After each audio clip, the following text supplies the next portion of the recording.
All right, well, let's get started on a serious note. All right, so the second part that we always do, we have some sort of kingdom message up front, and then we try to bring a more practical message, a teach to you guys, to all of us, where we can all walk away with something that is somewhere between, let's call it motivational to practical, right? The guy we're going to talk about right now is absolutely one of the motivational people, so we're going to get some of that. And he also brings a lot of practical goodness to things.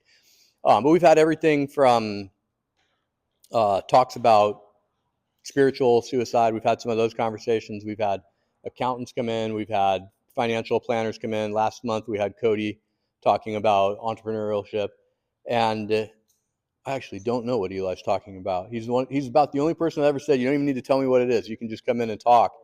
And so he didn't know what to think of that. But I'm like, don't let me down. And I don't have any concerns. He delivers. So I've known Eli for 3 or 4 years now. And we've just kind of come up through the different leadership parts of Awaken together, and lovingly refer to him as Mr. Pathfinder. So one of the programs that we have is here at the church is called Pathfinder. So it's a business marketplace ministry where it really draws out your natural calling in the marketplace. Right? That doesn't mean you have to be an entrepreneur. It could be working for somebody else. It could be anything in between there. But it really a great program. It's one that I could say really truly has changed the direction of my family and our lives for sure. So we got Eli, who is definitely a leader of leaders, a man among men, and truly a man of God. So I can't wait to hear what you have to say. But if we could welcome Eli Kirch.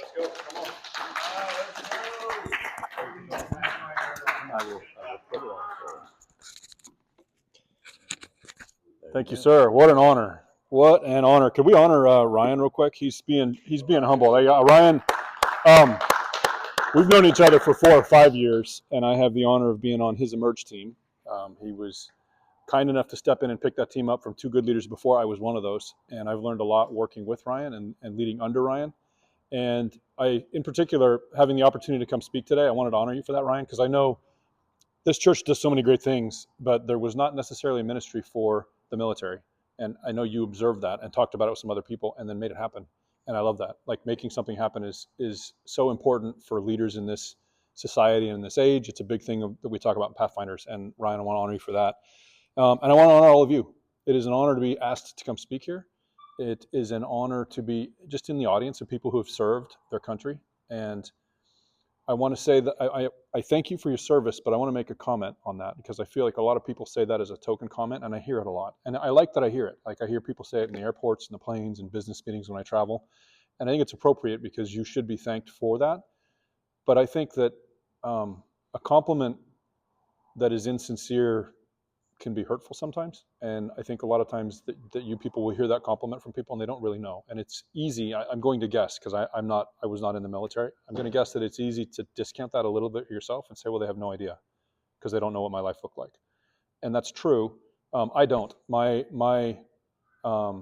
grandfather was in the service. He was in the Army. He was in the Signal Corps in World War II, loved his time, and very much wanted to continue that tradition. He had my dad lined up, wanted him to go to West Point, wanted him to continue the tradition. My dad was a product of the 60s, and that was not a popular topic, so he was having nothing to do with it. And I didn't know this now, but in hindsight, and actually really learning it after my grandfather passed, that was a challenge in their relationship and one they healed through. And there was a lot of what I'm going to talk about that manifested itself in their life that allowed them to come to the other side of that. So all that to say, I didn't know anything about the military. There was even an option until I was already in college. And then I kind of wished I had, because I love everything about it. So I want to thank you for that, for your service, and mean it most sincerely. You've made big sacrifices, not just with your life on the line, but with the things that you pick up along the way. And I love that Ryan talked a little bit about how this has an impact for fathers, and it has an impact on the family, and how military is a performance culture. Because I'm going to talk about a lot of that right now, because I have a lot of insights on leadership, and I want to talk about leadership tonight. And I can share what I know about that, because I can't speak too much to what the life of a service member is when you're in the service. I also love that I'm here on a week before the 4th of July, the 250th birthday of this country. What a gift, what a blessing. One of the reasons I honor you is that you put your life on the line. You said yes to go defend this nation. And I love this country. I love everything about it. There's some people in it and some movements that I'm not so fond with, but I love that they have the option to pursue that and have an opinion, which is part of why I love this country. One of the things I love about the United States is that it was a country, after Israel, it's the second nation that's a Christian nation in the history of the world, the second one, which I love because I get to wear that proudly. I'm an American, and that's what that means. God is a big part of what this nation is all about. And really, from its inception, the Pilgrims was a religious movement. This country started pursuing the freedom of religion. In the Constitutional Convention, there were 55 delegates. 51 were Christians. That's like 90-something% of the people who created this country were Christians and were God-believing. The whole purpose of this country was to be able to worship God and to be free in our religion. And one of my favorite people in American history, George Washington, has got a ton of things around his life that really speak to that. Like, littered with miracles in his life, and they go all the way back in the American Revolution, but even before. And I was doing a little bit of research before I came in here because there's a movie coming out about George Washington, which I can't wait to go watch. And I'd read some of this before, but I wanted to freshen my memory up. In the French and Indian War, there was a battle of Monongahela, and George Washington lost 2 horses. He always led from the front. He had bullets all throughout his coats, everywhere else, lost 2 horses, but he came out of that battle unscathed. It was one of the first of the people, or the miracles that people started to attribute to his eventual victory that led to the United States being independent. There was the Battle of Brooklyn. Most of you probably know this because there's probably much better history buffs here in the military than me. But in the Battle of Brooklyn, he was cornered on Long Island, had no escape, and then this fog just settled overnight, and it allowed his entire army to just get to the other side of the river and escape and continue the fight. And a lot of people were like, we've never seen anything like that. It was something out of the Bible. It came out of nowhere, and it lifted literally right after his last boat got to the other side of the river. So the fog was only there as long as was needed for him to get on the other side of that.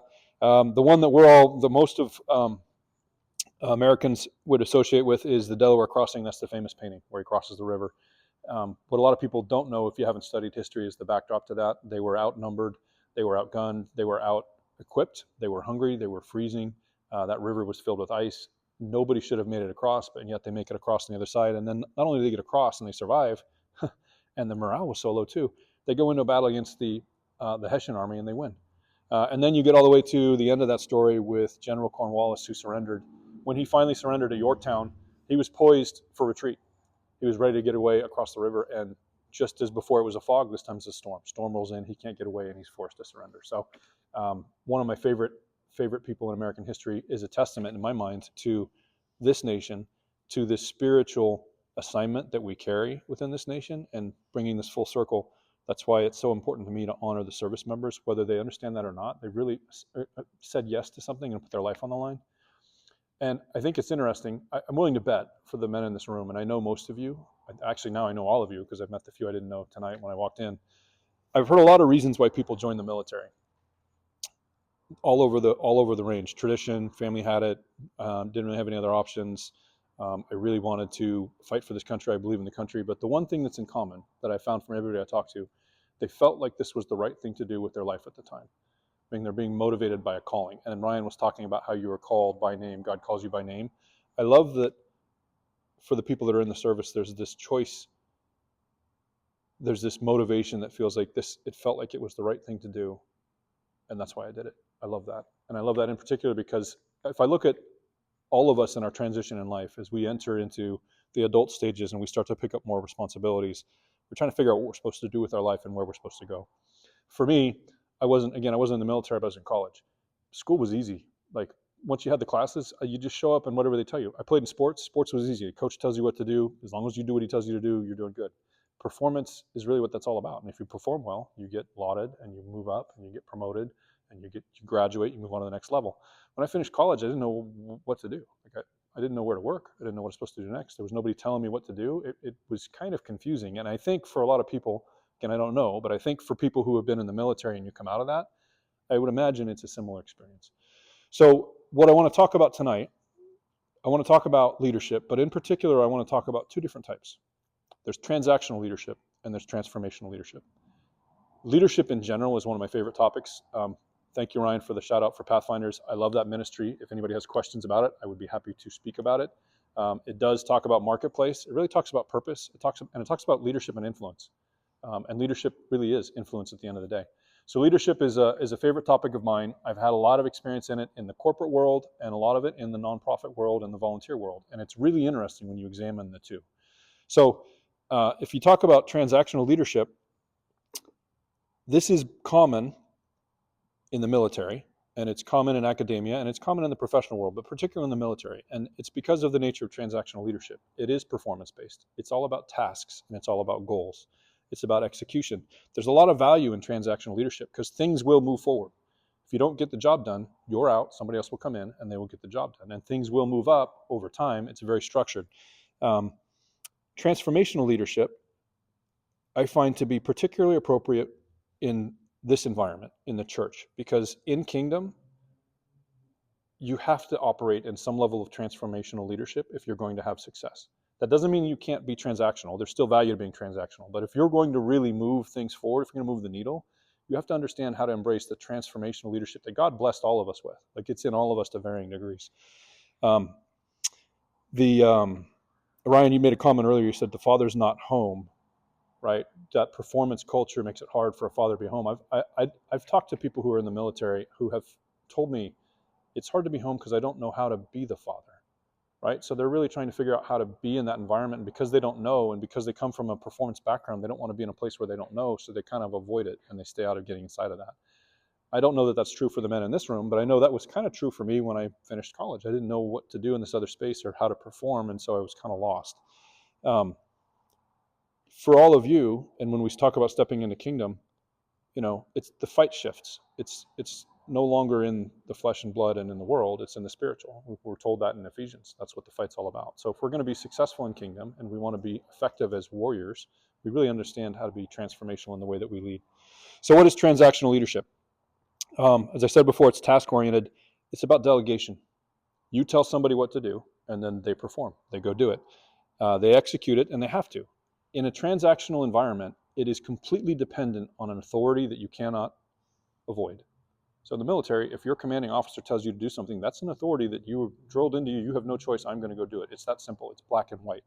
You have that in every other environment. In the professional world, your transactional authority comes from the place where the professor or the dean, you're going to be removed from the school. You will not allowed to complete the class. That's educational. In the professional world, you'll be demoted. You'll be fired potentially. You'll be put to review for HR. In the academic world, same thing. You may not finish the class, you may be removed from the class. So there's always a consequence, but it always comes from an authority that's established. You don't get to choose. Once you're in that area, you have that authority. Delegating and execution is really what that's all about. In transformational leadership, by contrast, it's not task-oriented, it's completely people-oriented. And there's small shifts, but they're really big shifts. The authority for a transformational leader depends on the influence that he carries. People choose to do the things that a transformational leader asks them to do. It's an ask. You're not telling anybody anything. In a lot of cases, you don't have the authority. When you work in a nonprofit or volunteer organization like the church, nobody has to do what I ask them to do. And I can't fire anybody. You can't fire a volunteer. You can't tell them, sorry, you can't be here anymore, because they're there by free choice. So people will follow leaders who they find to be inspirational, and those are transformational leaders. You get a lot of them here in this church. Pastor John's one of my favorite leaders on the planet. Super, super transformational leader, simply by the way he talks and operates. You can't deny it. You may not be able to put your finger on it. You may not be able to explain it. The words may not be there, but he is. He's not alone. Pretty much all the pastors carry that. So transformational leadership is also common in the most successful organizations, whether it's in sports, whether it's in business, whether it's in academia. The most successful organizations, they don't have to be. Transactional has its value, but transformational is when you level things up into a whole nother environment. And I think just like it was for me when I finished school and I entered the working world, I had to learn how to operate in a transformational space a little bit better. I think the same is true for people that enter this from the military. You have to understand what it means to be a transformational leader and how to operate in that space so that you can have an impact and make things move forward in your life. And it's not just in your work. In fact, the least important part is probably in your work. In Pathfinders, we focus on that because we really want to arm people with the influence to go out and shift the marketplace. We're all about marketplace leaders and spheres of influence. But it's relevant at home as well. Transformational leadership is how you become an effective father. It's how you become an effective husband. You have to lead in these spaces. It's in personal relationships. It's absolutely relevant in the church, in any group that you serve in.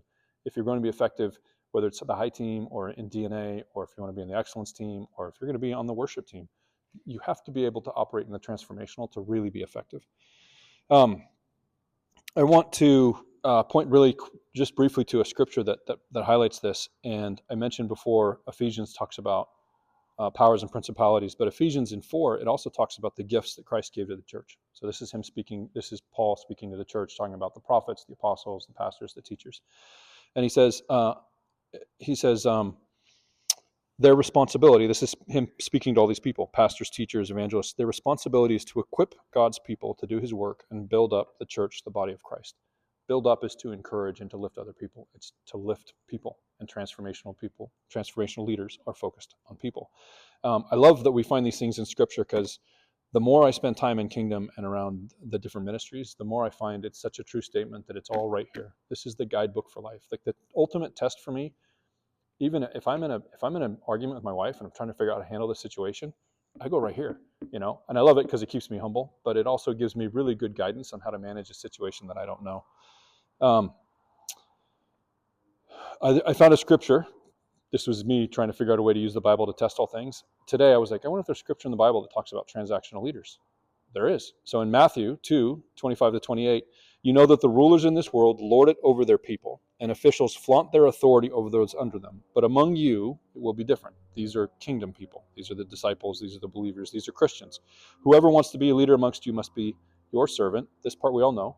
And whoever wants to be first among you must become your slave, your servant. For even the Son of Man came not to be served, but to serve others, and to give his life as a ransom for man. I'm going to go back to the middle of that. Among you, it will be different. He's drawing a line between the world, which is transactional. Remember, he says there, the rulers in this world lord it over their people, and officials flaunt their authority over those under them. Not all transactional leaders are bad, but most of the bad leaders are transactional leaders, because it's about tasks and about goals. It tends to be performance, and a lot of the time it's about them. One of my favorite leaders in business is a guy named Simon Sinek. Simon Sinek has a quote. He says, a star wants to be the brightest person in the room, but the leader wants all of the other people in the room to shine brighter than he does. That's a transformational leader. When we understand that and start to operate on that, what you'll find is the people around you, in whatever environment you're in, they lift you while you're lifting them, and it's a multiplicative presence. It's not increased by addition, but by multiplication. I found another transactional leader in the Bible, and I want to talk to that one a little bit. King Herod, in Acts, there's a section that talks about King Herod, and I'm going to read this. This is from Acts 12:20-22. Now Herod was angry with the people of Tyre and Sidon, and they came to him with one accord, and having persuaded Blastus, the king's chamberlain, they asked for peace because their country depended on the king's country for food. So on an appointed day, Herod put on his royal robes, he took a seat on the throne, delivered an oration, and the people were shouting, the voice of God and not a man. What's happening here? They need something from him, and he wants something from them. So in order to get food from him, they give him an audience, which they were not doing before because they didn't respect him and they didn't like him. But he is holding over them his authority, and he wants them to come celebrate him, so they do that, and so then he gives them the food on the back end. Again, not all transactional leaders are bad, but there's a lean towards that if you're operating in that space. In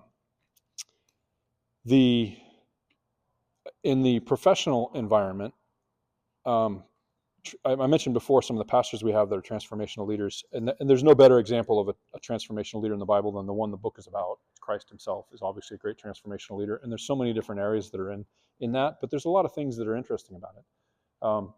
Before he performed any of the great miracles, he went and found time alone.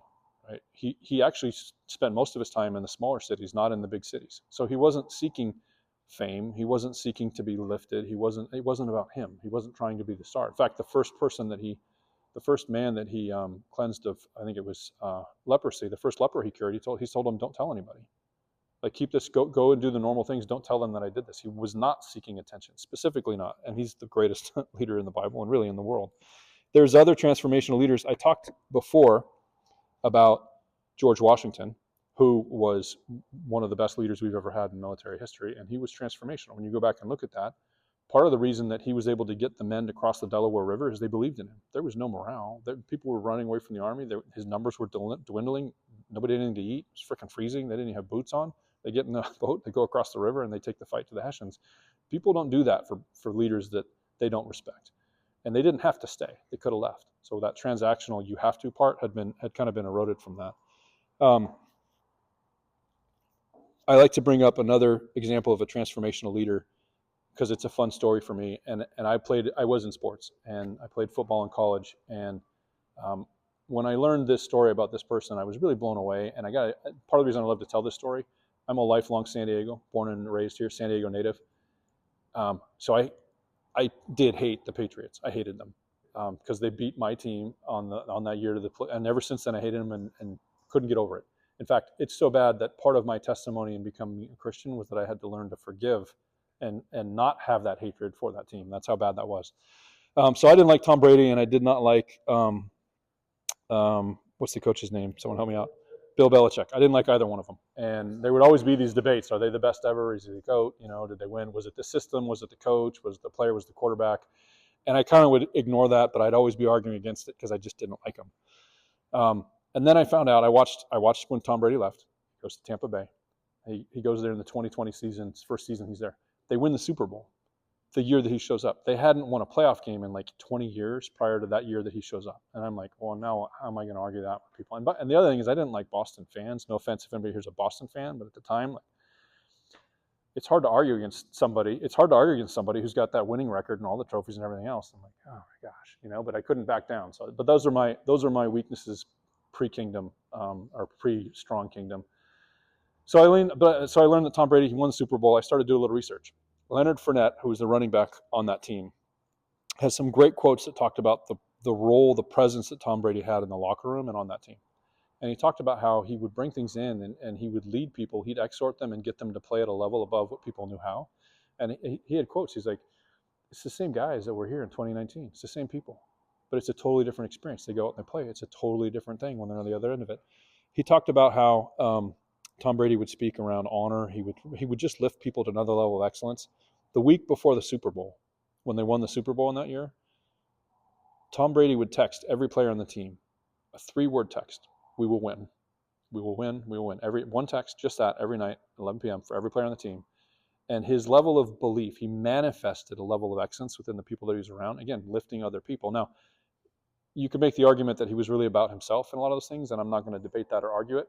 But I actually know what that's like when you're in the room in an athletic environment where there's a leader that can lift you up. And so that text part really, really lifted it for me. I'm like, man, like, for the players to be so impressed by that. And they said that Leonard Fournette was like, we walked on that field and we knew we were going to win. We'd had nothing else put on our head for 3 weeks other than that by a man we respected and we trusted. He goes on to talk about how his pregame speech in that game emphasized honor in winning, basically encouraging the people on the field, the team, before they go on the field. You need to do this for the name that's on the back of your jersey, not for the money, not for the title, not for anything else, but you do it for your family, for your kids. Ryan talked about legacy before, for your family. I love that story because it really talks about transformation on a level that a lot of us get to experience every day in America. Sports is a big part of what we do in America. So those are some backgrounds and some examples of one versus the other. I want to talk a little bit on the practical side. What are the signs of a transformational leader? And again, we have so many good ones in this church. You've seen it. A positive atmosphere is the sign of a transformational leader. That could be as simple as just a smile. Like, people that are happy to be around you. When you come home and you walk in the house and your kids are fired up to see you, you're doing a pretty good job, right? It doesn't matter how good your day was or wasn't. You're doing a pretty good job. When you come to meet your serving team in the church, I love that every time I come in, I get a high five from you. That's transformational leadership. I know that you're walking in that, right? That's a way to elevate the people that are around them. Empowered people is the sign of a transformational leader. It doesn't have to be the top performing people in the industry or the business of the world. It really doesn't. Your kids can be empowered at 4 and feel confident and feel like they're going to another level. Those are the telltale signs when we're trying to figure out how to operate in that. And that's important because in the general realm of leadership, it starts in the individual. You really have to understand who you are and how you can lead. And then it grows into the team. So what I'm talking about now is really in the team. And then beyond that, it gets even bigger. Now it's about culture. And when we talk about the transformational leaders in this church, they're operating on a level of culture. Like, they're not even in the area, and you feel kind of the presence that they have. How about tools? What are the tools of a transformational leader? If you take nothing else out of what I talk about right now, these are the most important parts. The first one, and another reason I love this church, honor is the number one tool of a transformational leader. Pastor Jurgen likes to talk about honor as the currency of kingdom. It's so true. Honor will unlock things in your life. It will unlock opportunities. It will unlock relationships. It will unlock promotion. It will unlock supernatural blessing in your life. Honor is the currency of kingdom. So honor people. Um, you know, eye contact when we're talking is honoring somebody. Having a question when somebody asks you something, showing that you paid attention, that's honoring somebody. A firm handshake, all of us dads, we told our kids, hey, eye contact and a handshake, say your name. That's honoring the person that you meet. There's lots of things we do in our life that we don't know, that they all fall under this category of honor. So honor is really important. Sometimes it's hard to exhibit honor. If you're dealing with people who are toxic or people who aren't operating in a healthy space, especially in the professional world, this becomes very difficult. I talk about this a lot in our Pathfinder class. One of my biggest successes in the last 3 or 4 years in the commercial standpoint came after I finally stopped battling a client down on their level of dishonor and just started honoring no matter what. I honored him no matter what. And he did not deserve honor, but I don't deserve the grace that God gave me. So why am I withholding it from him? So I honored him and I honored him and honored him, and he became an endorser for the solution, and it became a multi-million-dollar win later. And he didn't even own, it wasn't even his check to sign. It wasn't his decision to make, but he endorsed it, and that got us to the next level. I talked before about delegate versus empower. Transactional delegates. I'm the boss. I told you got to do it. You got to go do it. Transformational leaders don't tell you, they empower you. They ask you. A transformational leader will come into a space and they'll say to someone else, they're like, hey, I really need to get an inventory for what's going on in the closet. I think you're the perfect person for the job. I don't have the skills that you do. Would you mind doing it for me? What I'm doing when I do that is I'm honoring that it's their choice. I'm not flaunting my authority and telling them, you have to do this or else. I'm saying, hey, would you do it? That's honor. I'm honoring their ability to have a choice in that. Second tool of a transformational leader are your words.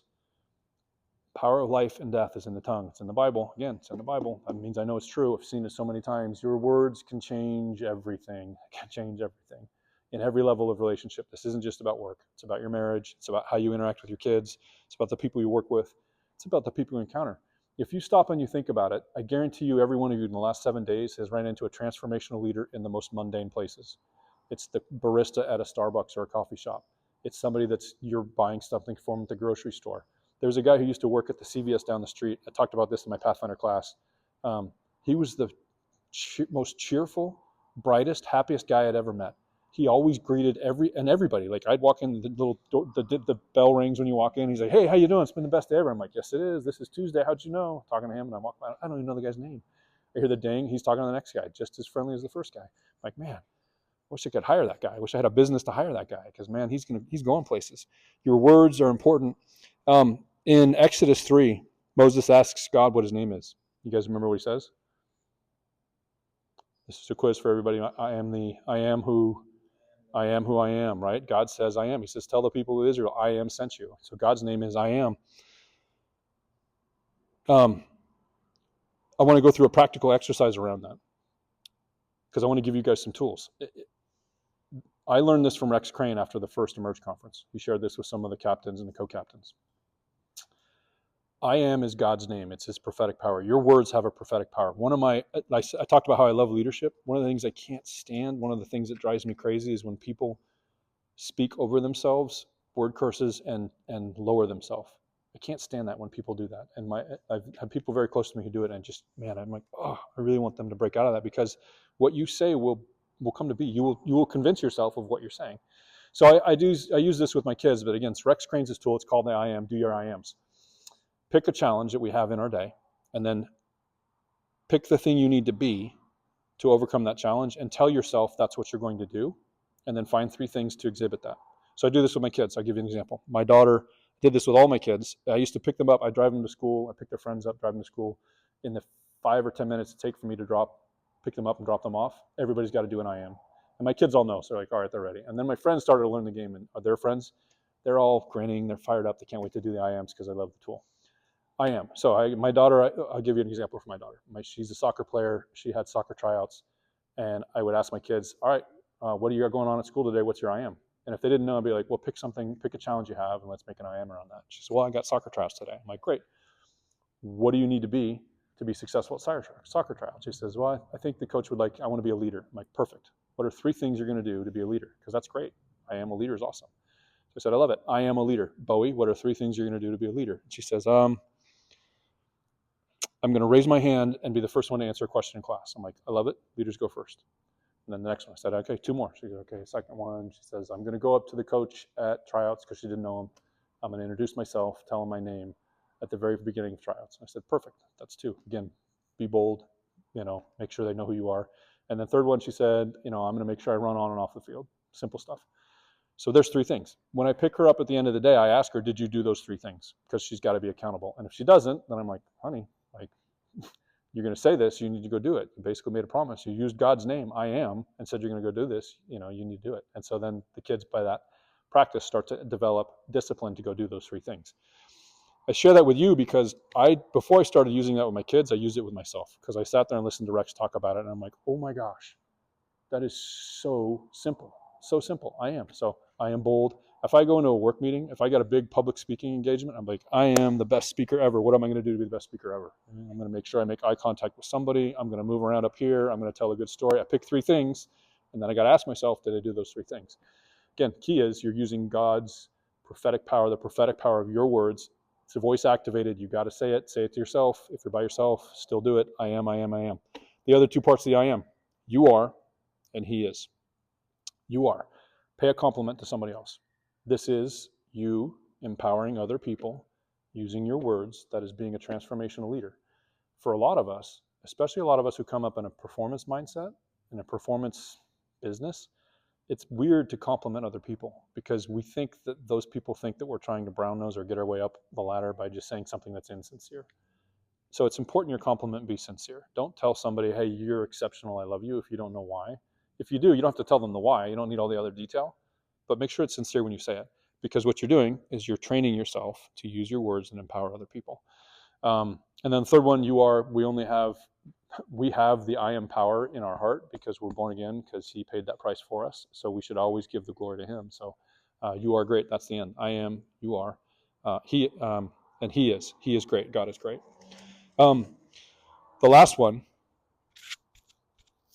the last tool of a transformational leader, and this one might be the most important one, and I'm sharing this with you at a moment when I'm in a debate because I often felt honor was hands down number 1, the best thing. But in this last season, around Pathfinders and some other things, I'm starting to explore this other one might actually be even more important than honor, and that's humility. Be humble. I read for you the scripture, which helped reinforce my thinking that maybe humility is even more important than honor, about King Herod, and how, and in Matthew they talk about leaders of the world will glory and wave it over you, and you will not.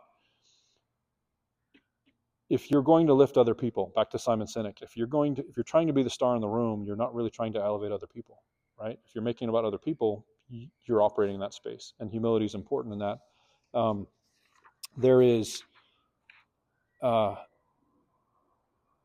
There's a catch to this, and I'm encouraging you to operate in the transformational space, but I want to caution you about one part of it, and this ties into humility. In a transactional world, the reason that transactional leadership is so important and it's essential for the military, it's not an option for things to not get done. Things have to get done. People die if they don't get done when you're in the military. So it's important to have a very rigorous authority structure and a reason that you have to do things. There has to be a consequence. So if you're a transformational leader, if I'm not going to tell you, Patrick, you have to do that, but I'm going to try and ask him and honor his choice, I need to be prepared if he says no, because something still has to get done. So transformational leaders have to be humble enough to be able to do whatever the task is that somebody else won't do, and trust that they're going to rise and elevate to that occasion at some point in the future. And that's really, I think, perhaps the most important part, humility. And I'm going to kind of bring this all the way back to the very beginning, although I wasn't planning on it, but I talked a lot about George Washington at the start of this. And after he won the war, the whole point was to create a country where the people ruled the country. And the army that supported him, that won the war, tried to make him a king. And he said, no, I'm not going to do it. So even he embraced the humility on the back end of that, and really set the stage for us, not in the supernatural level, but really in the natural level with this country. So that's a bonus. I wasn't planning on that, but it kind of tied in at the end. Yes. Can I do questions, Ryan? Okay. Yeah, Casey? Obviously, I am in the practical, so just this concept of a transactional leader and transformational leader he gave me this other idea. So being like a father and having a transactional leadership relationship with the son or a transformational leadership relationship with the son. A child that thinks they have a transactional relationship with their father may result in a child that follows all the rules, does all the things, gets everything done right and on time, but is unwilling to take any risks, is kind of a robot. A transformational leader as a father results in a son that may be willing to fail. They aren't going to get it right all the time. They're willing to try things. And it brought me into the prodigal son and how the story of the prodigal son and the two sons, that the son that stayed home viewed his father as transactional, and he never felt safe enough, even though he followed all the rules and did everything his father wanted him to. He never felt safe enough or empowered enough or bold enough to actually ask the father for the fatted lamb, ask him to throw a party for his friends, none of that. Now, the prodigal son that left, though his motives were slightly skewed, viewed his father as something, as a transformational leader. He has something for me. I feel safe enough that I can do this, and you're not going to just beat the brakes off of me, even if I'm essentially spitting in your face. Yeah, I love that. It's a great observation. I think that the father in that story is clearly operating in the transformational space, the way that he receives his son on the return side. I want to make a quick comment on what you talked about, because I want to make sure I'm not discounting something. I'm a father myself. I got 5 kids. Discipline and consequence is a very important part of raising my children. So I was, in that regard, I have a better understanding of this, how this leadership works now than I did then. And I always had a heart to be transformational, even when my kids were young. But I was clearly operating in a transactional space when my kids were very young, and I was disciplining them so they understood that there's consequence. So I think in the early stages of those relationships, that makes sense.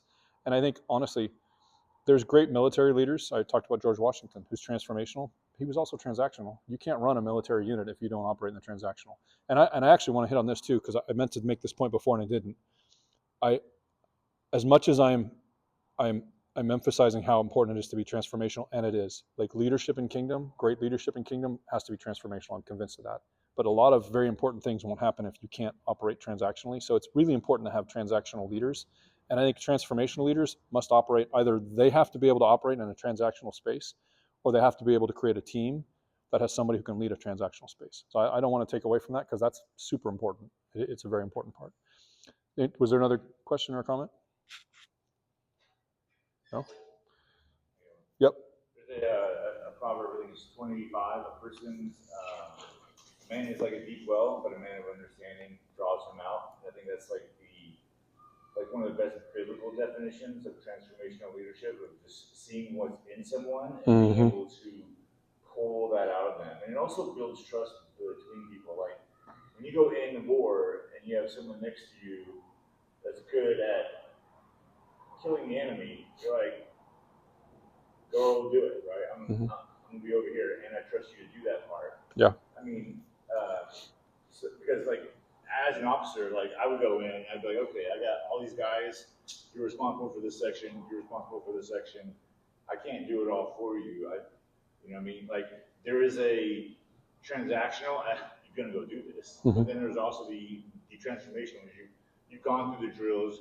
You trust each other to like do the thing. So then just calling out the best parts of them. One of the things that I actually like about Jurgen is he talks a lot about excellence and just doing things with excellence. And I think when you do something in excellence, then it influences others to be excellent too. 100%. How you talk about Brady and all that. 100%. I left excellence out in my, because I'm sensitive to time, but excellence is one of those things that I love. And here's why. In a transactional space, if I need to get from point A to point B, and that's the transaction, what do? I get to point B and I'm done. Give me the gold star, I made it, give me another assignment. But if I'm operating in a transformational space, I want to be excellent. I want to be exceptional. So you give me a rough idea of what we want to do. I'm not shooting for that point. I'm shooting for 10x that or 11x that, because I'm empowered. And that's what happens is you get empowerment true empowerment of the individual when you're operating in that space. I love that scripture too, to draw that out of other people. I love it. I got to add that. Ryan, anything else? Oh, wait. Yeah. I was thinking about my time after deployments, because this would reoccur after multiple deployments. I'd come back and I was trying to be a good husband or a good father, but I realized I was being more of a director because, and for many of you guys that have come back from deployment, you're in this routine of either you're following directions or giving directions.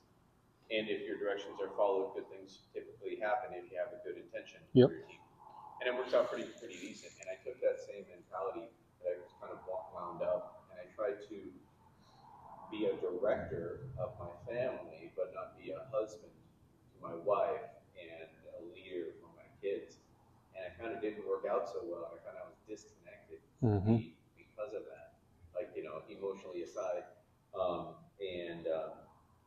I don't know, I just could hear that in both of your guys' talks. I'm like, man, that's the kind of guy that I was, and I had to unwind that. And I realized that the common theme in both your talks also was the unwinding and the undoing of that. Yes. Was the identity that I received in Christ. So many things get unwound when you realize your identity. If you're a tree supporting your family, if you've got a healthy trunk, you can unwind to move into that space where you can be a better husband, a better father, versus I'm like burnt after deployment. I'm burnt out, and all I can give is being a director and issuing commands and get all wound up, and they're not performing the way I want. I'm so glad you shared that, because again, I wasn't in the service, so I can base my understandings around the people that I talk to and have read, but I don't have a firsthand experience. But to me, I think that you have to excel in the transactional space to do well, even to live, but to do well in the military. But I think you have to be able to transition into a transformational at some level to do well because it's about people, and your family is about people. And I see a lot of instances, and I've talked to other people where, just like you said, like it's all I know, and I know it really well because lives dependent on it. And so I bring that into the space that I'm in, but it doesn't really compute in the space that I'm in. And then I've seen unfortunately some really good people that could be great fathers lose their family unit because they're not able to make that shift into the transformational. And I feel bad for them because I wouldn't blame them. It's that they have mastered a skill that they needed to be successful in something that was very important to me, to everybody that lives here. So I thank them for it. I appreciate them for it, but I really hope that they can make that shift, because now you shift into the kingdom versus into the world.